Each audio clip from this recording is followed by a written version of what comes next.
Welcome students.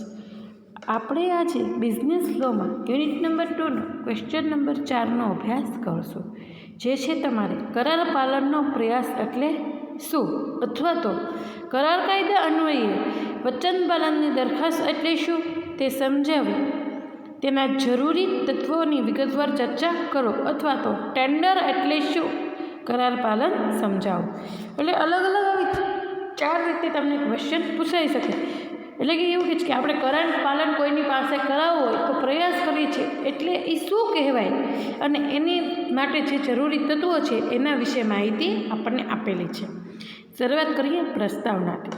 તો કે કરાર કાયદા અન્વયે કરાર ધારાની કલમ 37માં બનતા પ્રયાસ અંગે જણાવવામાં આવ્યું છે.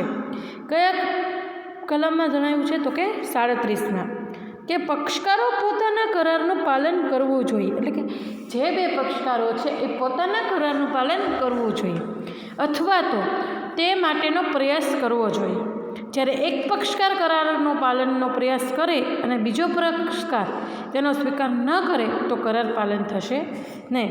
એટલે એવું કહે છે કે બે પક્ષકારમાંથી એક પક્ષકાર એવું પક્ષકાર કે અમે કરારનું પાલન કરશું અને બીજો પક્ષકાર કરારનું પાલન ન કરે તો ત્યાં કરાર પાલન થઈ શકે નહીં, અને વચન આપનાર માટે પણ તે જવાબદાર નથી. જ્યારે કોઈ પણ પક્ષકાર કરાર દ્વારા કરાર પાલન થાય અથવા પ્રયાસ થાય તો જ કરાર પાલન યોગ્ય બને. કરાર પાલનનો પ્રયાસ બને ત્યારે કેટલીક કાયદેસરતા પૂર્ણ થવી જોઈએ.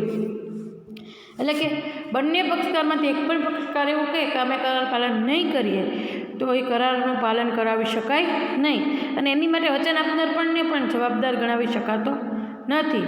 કરાર પાલન ત્યારે જ યોગ્ય બને જ્યારે બંને પક્ષકાર કરારનું પાલન કરવા માંગે. એની માટે ઘણી બધી શરતો પૂર્ણ થવી જોઈએ, જે આપણને નીચે આપેલી છે. તો નીચે આપણને કીધું છે કરાર પાલનના આવશ્યક તત્વો.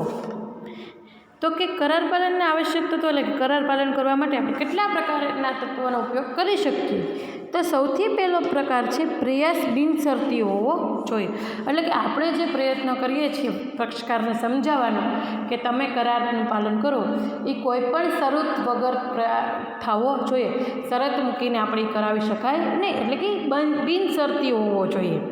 વચનદાતા જે વચન આપે ત્યારે તે વચન સામે કોઈ પણ શરત રાખવી જોઈએ નહીં. પ્રયાસ હંમેશા કેવો હોવો જોઈએ? તો કે બિનશરતી. દાખલા તરીકે અબના ₹500નો કર્જદાર છે. અબ સમક્ષ જઈને ₹300 આપીને કરાર પાલનનો પ્રયાસ કરે છે. જો કરારમાં હપ્તોથી રકમ આપવાની જોગવાઈ ન હોય તો અબનો પ્રયાસ કાયદેસર નથી. એટલે એવું કહે છે કે બે વ્યક્તિ છે, એમાંથી એક વ્યક્તિને બીજા વ્યક્તિને ₹500 આપવાના છે, પરંતુ એ પહેલો વ્યક્તિ છે બીજા વ્યક્તિને ₹300 આપે છે અને શું કરે છે? કરાર પાલન, એટલે કે એણે કરાર પાલન કર્યો એનો પ્રયાસ કરે છે.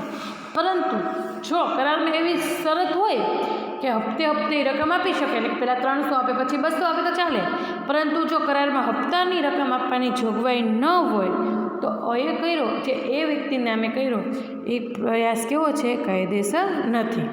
અહીંયા 200ની રકમ બંને ઓછી ચૂકવવા માંગે છે, તેથી અનો પ્રયાસ કાયદેસરનો ગણાય નહીં. તેથી એ શું કરવું છે? બંને ₹500ની રકમ પૂરેપૂરી ચૂકવી દેવી જોઈએ. બીજું છે સ્થળ અને સમય યોગ્ય હોવા જોઈએ. એટલે કે જ્યારે પણ આપણે કરારનો પ્રયાસ કરીએ છીએ ત્યારે સ્થળ અને સમય કેવો હોવો જોઈએ? યોગ્ય હોવા જોઈએ. કરાર પાલન માટે પસંદ કરેલ સ્થળ અને સમય નક્કી હોવા જોઈએ. જો કરારમાં સ્થળ અને સમય નક્કી કરેલ ન હોય તો વ્યાજબી સ્થળ અને સમયે કરાર પાલનનો પ્રયાસ થવો જોઈએ. એટલે કે જો કરારમાં આપણે સમય અને સ્થળ નક્કી ન કરેલા હોય તો જે વ્યાજબી સ્થળ છે અને જે વ્યાજબી સમય છે ત્યારે કરારનું પાલન થવું જોઈએ. ત્રીજું છે પ્રયાસ સંપૂર્ણ હોવો જોઈએ. એટલે કે વચન આપનાર જ્યારે પાલન માટે પ્રયાસ કરે ત્યારે તે પ્રયાસ સંપૂર્ણ હોવો જોઈએ. દાખલા તરીકે અબને ₹100ના બિલના બદલામાં 90 ચૂકવે અને કરાર કરીને પ્રયાસ કરે તો તે સંપૂર્ણ પ્રયાસ ન કહેવાય. એટલે કે ₹100નું બિલ ચૂકવવાનું, એની ₹90 ચૂકવે અને એવું કે કરાર પૂર્ણ, તો એ સંપૂર્ણ પ્રયાસ કહેવાય નહીં, અને તે કાયદેસર રીતે પણ યોગ્ય નથી. તે કેવો છે? અધૂરો પ્રયાસ છે. દની જવાબદારી 10 રૂપિયા જેટલી તો ચાલુ જ રહે છે. કેમ? તો કે તેણે 100માંથી ફક્ત 90 જ ચૂકવ્યા છે, 10 રૂપિયા ચૂકવવાના બાકી છે. જ્યારે કરાર પ્રયાસ કોઈ પણ પક્ષકાર દ્વારાનું થાય તો નક્કી કરવામાં આવેલ કરાર પૂર્ણ બનતો નથી. કરાર પાલનનો પ્રયાસ સામાન્ય રીતે નક્કી કરેલ કરારનું સંપૂર્ણ પાલન થાય તે માટે પ્રયાસ ચાલુ રહે છે.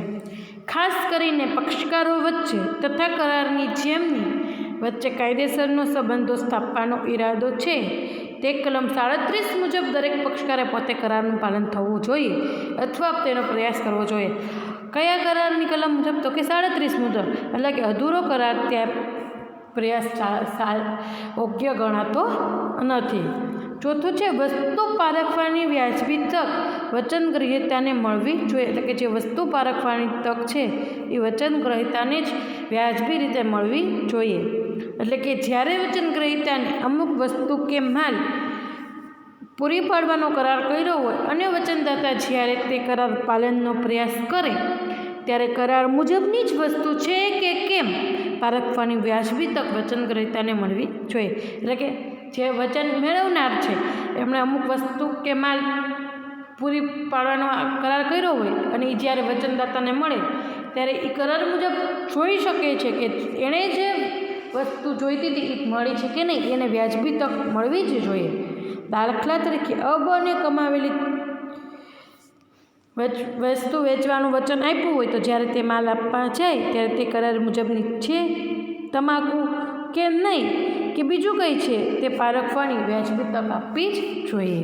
અને છેલ્લું અને પાંચમું છે એકથી વધારે વચનગ્રહીતાઓ હોય ત્યારે એક સમક્ષ કરાર પાલનનો પ્રયાસ. એટલે કે જ્યારે એકથી વધુ વચનગ્રહીતા હોય ત્યારે એક સમક્ષ કરારનો પાલનનો પ્રયાસ થવો જોઈએ. એટલે કે જ્યારે કરારમાં વચનગ્રહીતાની સંખ્યા એક કરતાં વધારે હોય ત્યારે તેમાંના કોઈ એક સમક્ષ કરાર પાલન પ્રયાસ કરવામાં આવે તો કેવો છે? કાયદેસર. દાખલા તરીકે અ, બ, ક 3 સંયુક્ત રીતે છે. હવે અ પાસેથી માલ ખરીદવાનો કરાર કર્યો છે તો મ તેમાંથી કોઈ પણ એક સમક્ષ કરાર પાલનનો પ્રયાસ કરે તો તે કાયદેસર છે. કેમ? તો કે 3 છે, 3માંથી એક સમક્ષ આપણે કરાર પાલનનો પ્રયાસ કરી શકાય. પરંતુ જ્યારે સંયુક્ત લેણદાર હોય ત્યારે તેમના એકને જ કરજ ચૂકવવાનો પ્રયાસ કાયદેસર ગણાય કે કેમ તે મતભેદ છે. એટલે કે 3માંથી તમે એકને જ તે પૈસા ચૂકવો તો એ ન્યા મત છે, મતભેદ ઊભો થાય. તો કેમ? તો કે 3માંથી એકને જ કેમ? મદ્રાસ હાઈકોર્ટે એવું મંતવ્ય કર્યું છે કે જ્યારે આવો પ્રયાસ કરજદારને અન્ય લેણદારની વિરુદ્ધની મુક્તિ અપાવે છે. એટલે કે હાઈકોર્ટે એવું કીધું છે, મદ્રાસ હાઈકોર્ટ, કે આવો પ્રયાસ છે એ અન્ય લેણદારની વિરુદ્ધ આપણને કેવું શું થાય છે? મુક્તિ અપાવે છે. એટલે આવો કરાર કરી શકાય નહીં. જ્યારે મુંબઈ, અલ્હાબાદ, પટણ અને કલકત્તાની હાઈકોર્ટે તેની વિરુદ્ધનું મંતવ્ય વ્યક્ત કર્યું છે. તો આ આપણે આ જે માહિતી જે મેળવી એ કિસ્સાની છે તો કે કરાર પાલનના આવશ્યક તત્વો વિશે. તો કરાર પાલન કરવા માટે કેટલા પ્રકારની રજૂઆત કરી શકાય? તો આ આપણને 5 તબક્કા દ્વારા આપણે કરાર પાલનના આવશ્યક તત્વો સમજી શકીએ છીએ. Thank you students.